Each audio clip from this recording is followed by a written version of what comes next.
కారం అండి 2 స్పూన్లు వేస్తున్నాం. పచ్చిమిర్చి వేసాం కదా,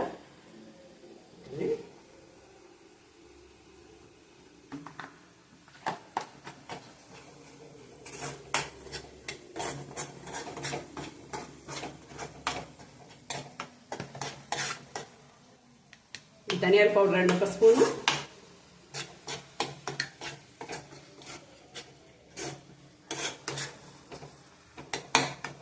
నేను ఇంట్లో తయారు చేసి పెట్టుకున్నానండి. దినుసులన్నీ వేసి మసాలా, పొడి మసాలా ఇది వేస్తున్నా. 1 స్పూన్నర వేస్తున్నానండి.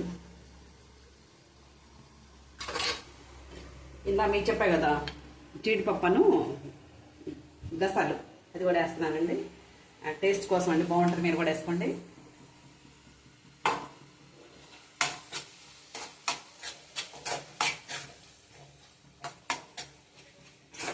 ఇందాక మిక్సీ అదో ఈ ఉల్లిపాయలు టమాటా పేస్ట్ పట్టిన తర్వాత వాటర్ తీసుకున్నా కదండి, అవి కూడా వేస్తున్నాను.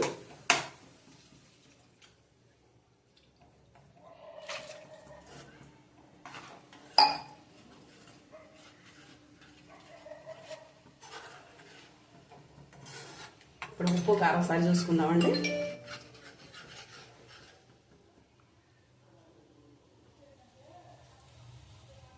కొంచెం ఉప్పు పెట్టుద్దండి,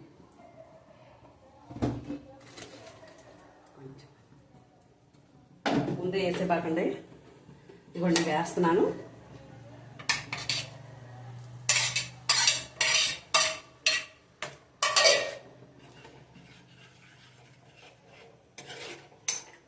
చూడండి ఎంత బాగుందో గ్రేవీగా. ఇలా గ్రేవీ ఉంటే అన్నం కలుస్తుంది అనమాట. అన్నంలోకి, చపాతీలోకి, రోటీలోకి, దేనిలోకైనా బాగుంటుందండి. చేసుకొని చక్కగా తినండి, ఆరోగ్యంగా ఉండండి. ఆకల్లో ఒక 2 నిమిషాలు, ఒక 3 నిమిషాలు ఉడికిన తర్వాత కొత్తిమీర వేద్దామండి. మష్రూమ్ కర్రీ అయిపోయిందండి. చూడండి ఆయిల్ చక్కగా పైకి తేలుతుంది. ఇప్పుడు కొత్తిమీర వేస్తానండి.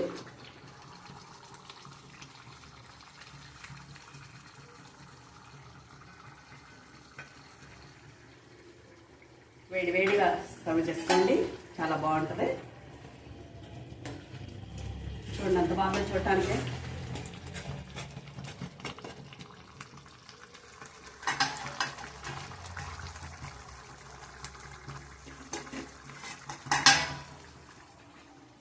అయిపోయిందండి. ప్లీజ్ అండి లైక్ చేయండి.